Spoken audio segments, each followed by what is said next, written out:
shared in her public account. That made even more uncomfortable the moment just before her questioning began, when Committee Chairman Joseph Biden had her family presented for an introduction. Would you be kind enough to introduce your primary family members to us? Okay. My mother, Irma Hill. Ms. Hill. My mother is going to be celebrating her 80th birthday on the 16th. Happy birthday in advance. The questioning, once begun, was deferential, but strongly flavored by each senator's goals in trying to determine the truth. Senator Biden, a Thomas opponent, sought to draw out more definitive details of Hill's disturbing accounts. Can you tell the committee what was the most embarrassing of all the incidences that you have alleged? I think the one that was the most embarrassing was his discussion of pornography involving these women with large breasts and engaged in variety of sex with different people or animals. That was the thing that embarrassed me the most and made me feel the most humiliated. Arlen Specter of Pennsylvania, a Republican supporter of Thomas, aimed his line of questioning at finding inconsistencies in Hill's accounts.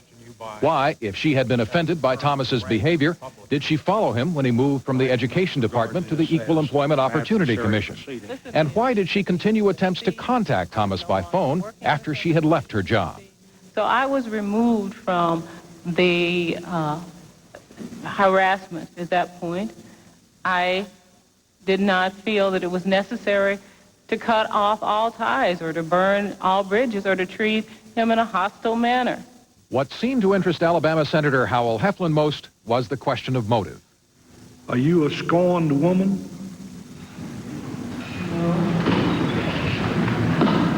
Are you a zealot civil rights believer that progress will be turned back if Clarence Thomas goes on the court? No, I don't. I think that I have my opinions, but I don't think that progress will be turned back. I think that civil rights will prevail, no matter what happens with the court. Do you have a militant attitude relative to the area of civil rights? No, I don't have a militant attitude. After hours through which Hill remained cool and unwavering, Wyoming Senator Alan Simpson asked the question underlying this entire hearing. All we've heard for 103 days is about a most remarkable man, and nobody has come forward, and they scoured his every shred of life, and nobody but you and another witness apparently who's alleging no sexual harassment has come forward. And so maybe it seems to me you didn't really intend to kill him, but you might have. If what you say this man said to you occurred, why in God's name, when he left his position of power or status or authority over you, and you left it in 1983, why in God's name would you ever speak to a man like that the rest of your life? That's a very good question. And I'm sure that I can't not answer that to your satisfaction. That is one of the things that I have tried to do today. Shortly after 9 o'clock, just as categorically as Hill had stood by her allegations, Clarence Thomas came back before the committee to deny them.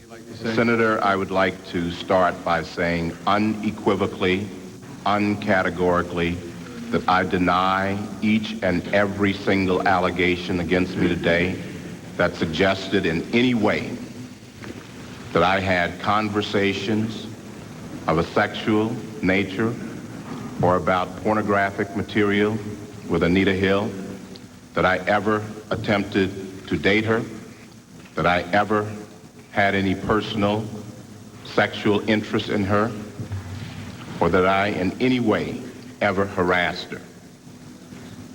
A second, and I think more important point, I think that this today is a travesty. I think that it is disgusting. I think that this hearing should never occur in America. This is a case in which this sleaze, this dirt, was searched for by staffers of members of this committee, was then leaked to the media, and this committee and this body validated it and displayed it at prime time over our entire nation.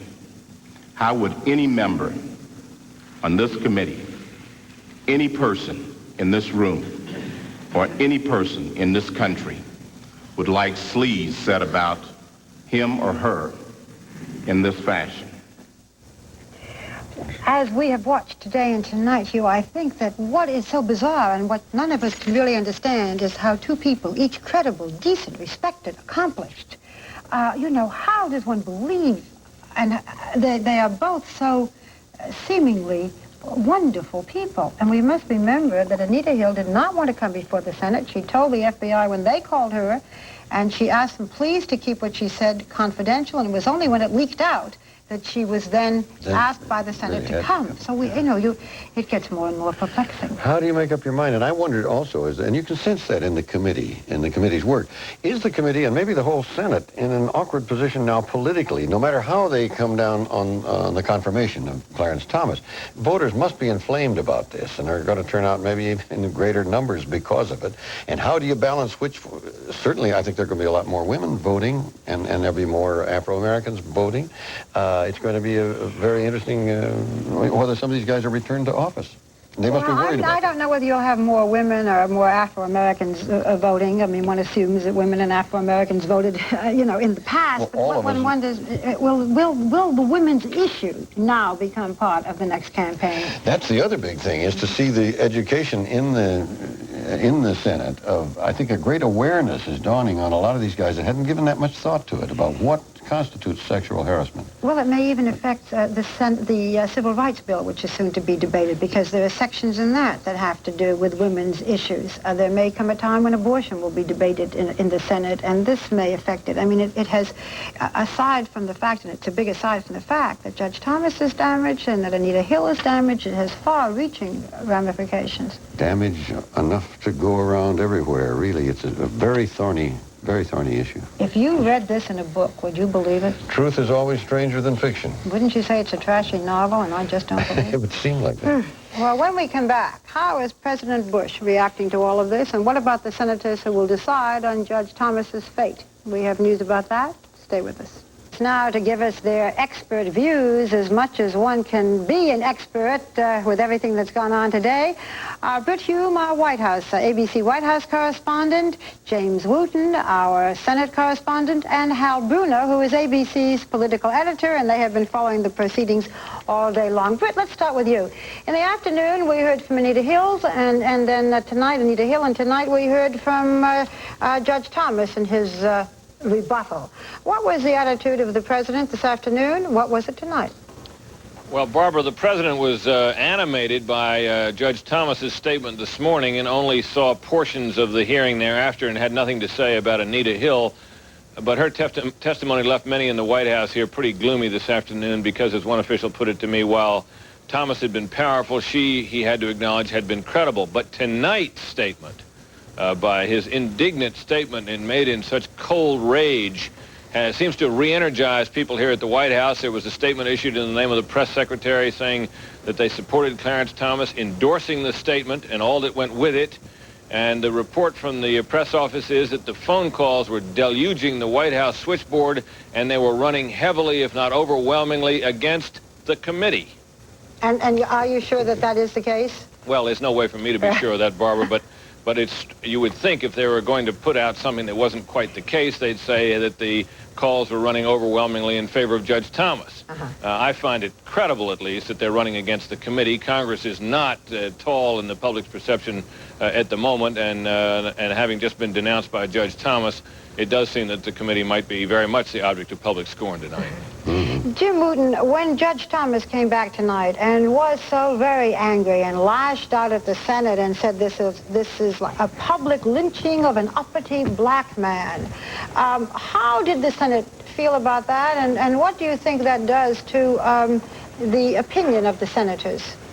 Well, I think most of the senators were expecting something like that at some time during these hearings. Nevertheless, I believe most of them were at least stunned by the anger they saw in his face and heard in his voice. As to whether or not Judge Thomas's statements tonight have changed any minds or swayed any minds, I don't know.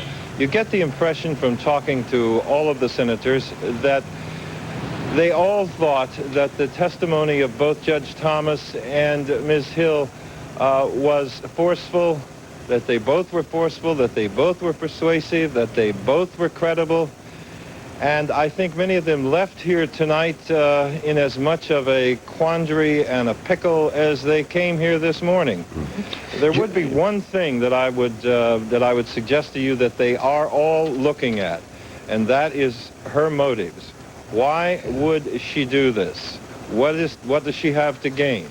As Senator Specter, who questioned her this afternoon, told me just a few minutes ago, that it is an extraordinary thing, what he considers to be her lack of motive or his inability to establish a lack of motive on her part. Well, Jim, the only one who suggested a motive, and it was pretty strong, was I believe Senator Hatch, when he said the only kind of person who would say something like this would be someone who was perverted, and when they're that perverted, they're would possibly be in an insane asylum. That was pretty strong stuff. Well, I actually didn't hear it that way, Barbara. I think he was talking about someone who would say the things and do the things that Ms. Hill alleged Judge Thomas to have said and done.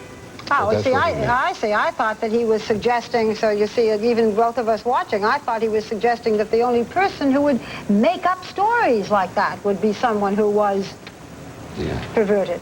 Jim, when he suggested that when Judge Thomas suggested that the issue was already decided, Senator Biden called him on that. And I wonder if that could influence the committee and the Senate, you know, that kind of anger and bitterness, however understandable, might not be a qualification for the Supreme Court.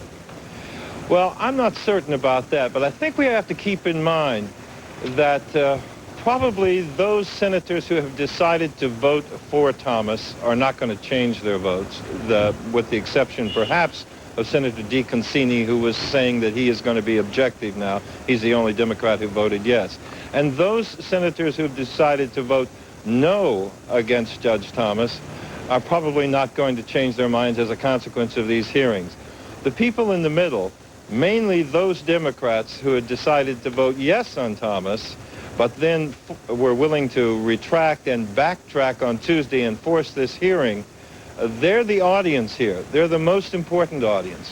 What they decide will decide Clarence Thomas's future. We have to remember, too, that it's not just the Judiciary Committee that's going to vote. Hal Bruno, do you have any way of knowing whether the senators, the large body of senators, have changed their opinions? Not a large volume, Barbara. Jim said it right just a moment ago. Going into these hearings, Judge Thomas was down to about 52 votes in favor of his confirmation. He had lost 4 that he had before these charges were made. Now, of those 52, it's 11 Democrats. Of those Democrats, 6 of them are people who said that they were for Judge Thomas, but they wanted to stop and see what came out of these hearings. And those are the half-dozen people that really hold Judge Thomas's fate in their hands. If he's going to be confirmed, he's got to hold on to most of those. Hal, assuming that won't change, the votes won't change, has this been an education for the Senate regarding what constitutes sexual harassment? Well, I think it's been an education on that, but it's also been an education on the way Congress conducts its business. I think anybody would have to say this has been a thoroughly botched up affair. Even with Senator Biden's explanation of how it came about because he wanted to protect the confidence of Ms. Hill, even with those explanations, I think most people watching this has to ask the question, how can these people possibly run the country when such a mess can be created? So it's not only Clarence Thomas who may have been damaged and Anita Hill who may have been damaged, it's the Senate and the United States government that may have been damaged. Absolutely, Barb. Absolutely, and especially coming on the heels of the other things that have happened, such as the House banking mess. This is just another one and a very sensational example of the way things operate or fail to operate here in Washington. Thank you all for being with us. I'm certain that our viewers are going to see more of you as the story continues tomorrow and later in the week. And we'll be right back.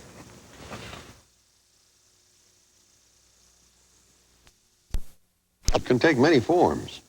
In 1986, the Supreme Court ruled that it is not just pressure for sexual favors. It can also be offensive and intimidating remarks or behavior that creates a hostile work environment for women. A few years back, 2020 reported the story of a woman who tried to use that ruling to prove that she was sexually harassed. If anything, Lynn Scherr's report is more timely now than when it first aired. This is the case of Elizabeth Reese. 7 years ago, she started working in the Washington office of the prestigious architectural firm Swanky Hayden Connell. They're the company that built the Trump Tower in New York and refurbished the Statue of Liberty. As marketing coordinator of the firm, Elizabeth, also known as Beth, was responsible for bringing new business into the firm. She was 30 years old and excited about her job. It was a great potential. It was a very, very good career opportunity for me. But Beth says her career here at the firm was cut short because of the way her immediate supervisor, Bruce Schaefer, treated her. At a meeting shortly after she was hired, he made what she calls an outrageous request, saying, Elizabeth, do you for the firm? And I looked at him like he had just lost his mind. And I said, that is not in my contract. And I got up and left the room. Beth says Schaefer's lewd comments continued on a regular basis. He was quite demeaning. I mean, he several times said that I was nothing more than a glorified secretary and suggested quite often that I needed to get out there and get business, and that meant to, go to bed with developers or whatever it took for Swanky to get work. Beth told Schaefer to stop abusing her, but it did no good. So she took her complaints to a higher authority, Schaefer's boss, Alec Gibson, then director of the firm's Washington office. Did it ever occur to you while this was going on that it was sexual harassment? Actually, no. Most of it I considered to be, especially between Beth and Bruce, a personality conflict and a sense of jealousy or vying for position. So at that particular time, I decided the only way to solve the problem was to put myself between Bruce and Elizabeth, and I told her from that point on that she would report directly to me. Why didn't you fire Bruce Schaefer? I felt that it could have been worked out. What would you have done if you were Beth's boss? Remember, Beth wasn't being pressured to have sex with Schaefer. He was just taunting her verbally. And the verbal insults continued even after Alec Gibson intervened. For instance, when Beth landed a major account with the Inter-American Development Bank in Washington, Bruce Schaefer spread false rumors that she'd made the deal by sleeping with a friend of the client. He did ruin my reputation in the company merely by stating to partners and my co-workers that that's exactly what I had done to get the job. When in fact it was not what you had done. Correct. How did everything that was happening affect your life at work? I was a wreck. I would have headaches and I couldn't sleep. And I was worried about going in the next day, what's going to happen tomorrow. Like her boss, Beth didn't realize that Schaefer's behavior was against the law. In fact, like many such victims, she blamed herself and was embarrassed by it. Until one day, a friend told her what she thought was just foul language could be the basis for a suit. That's when Beth turned to top managers at New York headquarters, including the president of the firm, Richard Hayden. What was the reaction of all those people at Swanky that you went and told? They didn't take it seriously. One of the partners, he advised me to go back and be civil to Bruce Schaefer. But Beth says Schaefer had made her life at the firm so miserable that she quit her job. She sued Bruce Schaefer for sexual harassment, and she sued the firm, Swanky Hayden Connell, because their top managers didn't stop Schaefer's behavior. The trial took place here at the U.S. District Courthouse in Washington, D.C. It lasted 10 days. Then the all-woman jury got the case. Priscilla, tell me what happened when you first went to the jury room to deliberate. We didn't even have to discuss it. It was like, how much is she going to get? Were there no dissensions in the room? No, I don't even think we were seated before we all decided that she was the winner. The jury awarded Beth $250,000 in back pay and damages, and almost as much in legal fees. Bruce Schaefer was ordered to pay $30,000 of the total for intentional infliction of emotional distress. His defense was that Beth misunderstood him. Bruce Schaefer is no longer with the firm, and no one from Swanky Hayden Connell would talk to 2020 about this case, although they did state that they do not condone sexual harassment. Still, the jurors believe their verdict was a message to them and other employers. This decision sends a signal that women will not tolerate the level of harassment that they have in the past. And we expect professional treatment in the workplace. What about the argument that it's a tough world out there? You want to make it in the business world, you got to put up with a lot of coarse people. That's true, you do. And I did, until it became so outrageous that something had to be done about it. Is there a danger that people will be so concerned about breaking the law that it will damage relationships in the workplace? These laws require nothing more than men and women treat each other with respect. And if that simple principle is followed, I don't think there should be any problems with sexual harassment. But that principle is not always followed when men and women are together in the workplace.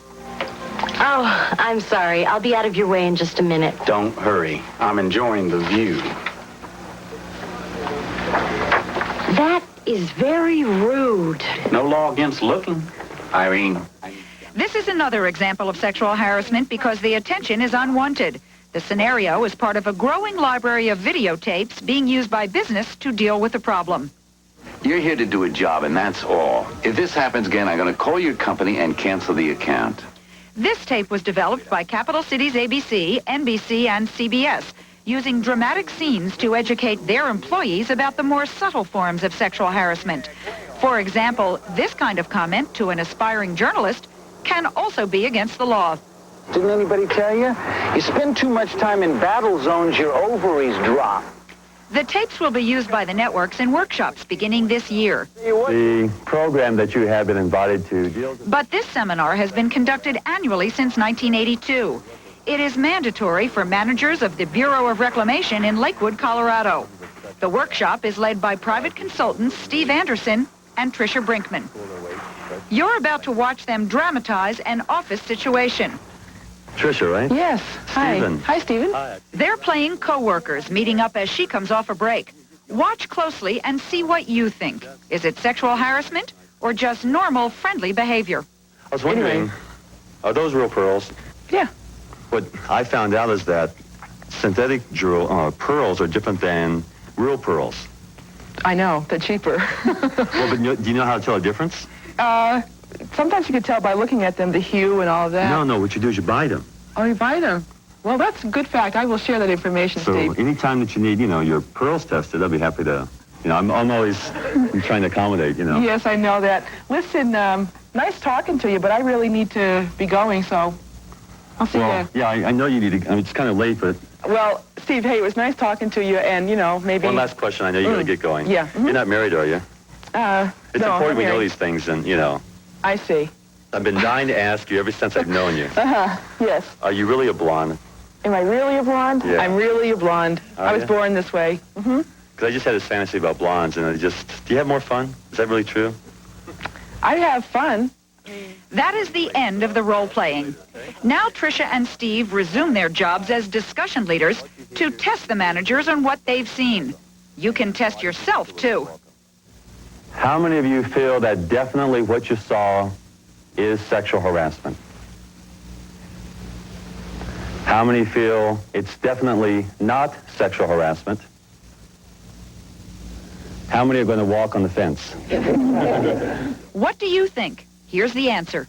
Touching the arm, touching the pearls, invading that person's space, repeatedly asking the person out, that behavior is sexual harassment. The behaviors were unwelcome, and they were of a sexual nature. If you were Tricia's boss and you had seen what happened, what would you do next? See if you agree with the group. You ought to make a clear statement that you do not appreciate his behavior. Sort of punching him out, I felt like I did. I was looking at my watch. I was trying to walk away. Why don't I just avoid him? Well, you can avoid him if you want. That's your prerogative. So if I don't really want to get him in trouble, so why don't we just forget the whole thing? You got to think about the times when you do run into him. How are you going to react? I don't know. Maybe I'll be more assertive. Why don't we just forget it? Will you not do anything about it? I will leave it up to you. If you agree with the managers, you're wrong. The challenge that you face as a supervisor or manager is that you need to do something about it because you now have knowledge. Even if she says, don't do anything. That is the major lesson of all the workshops, that sexual harassment can be more subtle than you may realize, and employers must act to stop it, or they may face costly consequences. When things like this happen, you have certain decisions to make. You can either quit your job and go find something else, or you can stand up for your rights. Now, Lynn, Anita Hill never made a formal legal charge of sexual correct. harassment, but the hostile atmosphere was apparently created. Right. I think some viewers may have looked at it and said, what is she talking about, sexual harassment? It's not. She's not alleging that Judge Thomas ever made his advances a condition of her employment. It's not as if he said, she's saying, sleep with me and you can get a better job. No, she doesn't say that happened. All she's saying is that there was all this talk going on, and that's what the Supreme Court has defined as a hostile work environment. So if she wanted to file a charge, that would be the umbrella way to do it. That could be done. Except in those days, she might not have had a chance. Now, when the Supreme Court upheld the law in 1986, she alleges that these incidents took place in 1983, so it's not clear that she would have had. By the way, she recognizes that the law on sexual harassment changes over the years because she said she asked about it. Doesn't it surprise you that they were asking, why did she remember so vividly things said years ago? Yes. Surprise us. It surprises me that they asked. I remember things men said to me just like that vividly 10 years ago. And you do too, right? Somewhat traumatic. I can remember at another network, not this one, where there was such sexual discrimination against me, and I must say, certainly not by you. And we worked together for so many years, and I can tell you word for word what happened, but I couldn't tell you something that happened yesterday. There's no surprise We to do me remember that if accurate, that she could remember it. And also people were asking, why did she go with Thomas to the EEOC, as though that would demolish her case. Well, she makes the claim that she was young and she needed a job. I must say, again, if true, I can understand it. She's supposed to say, I don't want these advances, and then leave it at that, but that's not what she did. In my case, it was sexual discrimination, not sexual harassment, and I did everything week after week after week to make him like me and be nicer. I didn't walk away. Very good. Well, you, after all this, you may be ready for a change of pace. Perhaps we are too. So how about Christopher Columbus? It seems yesterday's hero is today's punching bag. So is Columbus getting a bad rap or just what he deserves? Bob Brown asks, who was he really? Stay with us and you'll find out. It was a simpler story. Christopher Columbus, hero, man of destiny, discovered America, and the rest, as they say, is history. Well, that was fine for most of the past 500 years, but have you looked in history books lately or heard what they're saying about old Chris?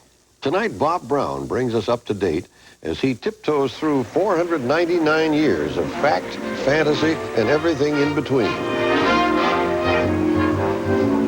They all laughed at Christopher Columbus when he said the world was round. It's good to be back after 500 years. It seems like only yesterday when we were taught that Christopher Columbus was a hero. But these days, Joe Laufer, whose avocation is dressing up like Columbus and speaking to school children as if he were the explorer, Joe Laufer is getting a little self-critical. I was a great sailor, but a lousy governor. The quincentennial, the 500th anniversary of the date he first set foot in the Americas, is leading to a thorough re-examination of Columbus and his legacy. Why should we celebrate 1992? Look what this guy did to those poor Native Americans. And as for the people he named Indians, our earlier innocent beliefs, the ones reflected in this Hollywood Christopher Columbus played by Frederick March, are being sent to the penalty box of history. I now take possession of this land and name it San Salvador. Instead, we're being reminded that Europeans brought slavery and diseases from which native populations had no immunities. Thousands, millions of indigenous people just died, perished at the hands of a disease, a small bacteria that came on these shores. Destruction at a rate of 95%. Nobody will get away with telling just one side of Columbus anymore. That darker view has come to the forefront now because of a book, The Conquest of Paradise. Author Kirkpatrick Sale points to Columbus's governorship of the lands he found as a rule of tribute and slavery. Taino Indians were ordered to supply the crown with a quantity of gold every 3 months on penalty of having their hands cut off. Some natives were even shipped back to Spain as slaves. But it was an era when explorers were sent to conquer, establish trade, and spread religion. And a direct descendant of Columbus, Annunciata Colon, says her ancestors should be judged not by our times, but by the times in which he lived. I think that if Columbus had not come, probably 50 years later will come another person, and the consequence will be very similar. Precisely my point is that Europe was that kind of culture that behaved to other people and to other environments, to nature itself, that way. It had no other way of behaving, but it was a destructive, manipulative, exploitative way. Why are we suddenly getting this new view of Columbus? Well, his life has always been freely interpreted since hard facts, according to author John Noble Wilford, are hard to come by. We don't know how he got his idea, where he got his idea. We're not even sure what his idea was. We don't know what his ships, exactly what his ships were like. We don't know where he landed exactly. And we don't even know where he's buried. And we know virtually nothing of his first 30 years. No portrait of him was ever painted from life. Much more is known about him after his arrival in Spain in 1485. And his image here as an explorer has always had its ups and downs. This town will forever be linked with the glorious side of the Columbus story. This is the very spot from which he set sail down the River Tinto and towards the open sea on August 3rd, 1492. But the people who live here in Palos have their own grudge against how history tells that story. They'll tell you that the ships and crews were organized only with the support of Martin Pinzon, captain of the Pinta, and his brother Vincent, captain of the Nina. But Columbus grabbed all the credit. So in Palos, Martin Pinzon, and not Columbus, is the man whose statue is in the town square. The character of Columbus takes another beating in the story of Rodrigo de Triana. Legend tells us he was the one who sighted land first, qualifying for a reward offered by the king. They were going to get a lifetime income, like winning the lottery. But what I said was, oh no, I saw land first. And to this poor sailor, that meant a fortune. And Columbus would never pay him. So trying to get at the truth can be frustrating. And in Seville, I decided to test our guide Paco on one of the trickier Columbus questions, where Columbus is buried. Just inside the cathedral. There is, in fact, a tomb in the Seville Cathedral said to contain the remains of Columbus. The real history has not been so clear since his death in 1506. Some of the heirs decided it would be most appropriate for him to be buried in the cathedral in Santo Domingo, which had been his capital in the New World. We have documents that Columbus remains were taken to Cuba. But it's very possible that they took the wrong box to Havana. Then some of the remains went back to Seville, but did they? I don't know. We don't know. We were not there, so we cannot be certain, really. Can you be absolutely sure? No, we cannot. But on the other hand, there is no way to prove that he's not in here. Even though they may be sailing against the winds of political correctness, these replicas of the Nina, Pinta, and Santa Maria will be sent by Spain this weekend on a 500th anniversary voyage. Because of the controversy, they'll not be met as passively as was the first voyage. It would be, as far as I'm concerned, akin to touring with a Hitler exhibit and bringing it into Jewish communities and talking about how great this man was. Machiste Quintana says he is a descendant of the Taino Indians Columbus encountered. He and other Native Americans want to ensure that their views are not overlooked this time. And the ideas that he stands for, progress and rapid change, are things that Indians have never really thought to be tremendous values. The concept was not to change because people were basically happy. But lest we forget, because of his roots in Italy, Columbus is still an important, heroic symbol to Italian Americans. Columbus was a man that perhaps had some character faults. He may have had a sense of greed because he looked for gold. He may have sent back slaves when he captured some of the Indians. But then again, he was a man with perseverance. He was a man with vision. He was a man who had fierce courage. He was a man who did what no other man did before. So, whether you choose to celebrate or commemorate, cheer or mourn, starting this week, there'll be a year of Columbus-related events, something for everyone's taste in the interpretation of history. What this controversy proves, if nothing else, is that often history says as much about the present as it does about the past. We keep reinterpreting him. We invent the Columbus we want, depending on who we are in each generation. And I'd like to know what the next generation is going to produce. You know, Bob, to me, more interesting than the new bad-mouthing of Columbus is the fact that he was ever credited with being first. When you consider the Vikings got here, the Irish and St. Brendan, and maybe even the Phoenicians came to the New World before that. There's a very simple answer to that, and that is that Columbus had one thing that none of those other groups had, and there is good evidence the Vikings were here first, but the one thing he had is the exact date that your history teacher could make you memorize, you know, first thing off in class, October 12, 1492. In 1492, and Columbus sailed the ocean blue. And he was a good enough public relations man to also go back and announce that he had found a new world, not the world he thought he'd found. He thought he'd sailed to Japan. But he didn't really discover it. He came to it, and then later they discovered where they're sort of downgrading the word discovery to encounter now. When did they find out that it was a new continent and not what he thought, which was... Well, fairly, there's some evidence that he may have in fact known that he didn't actually encounter Japan, but that he, because he wanted to exact the tribute that he got, that he didn't really announce it. Thank you, and all this time I thought he felt he'd discovered India. Okay, well, onward. We'll be right back. Chrysler announces the ultimate guarantee. A plan that helps protect your new Dodge Caravan or Plymouth Voyager from the day you buy to the day you sell. It's your assurance of value when you buy, safety when you drive, security.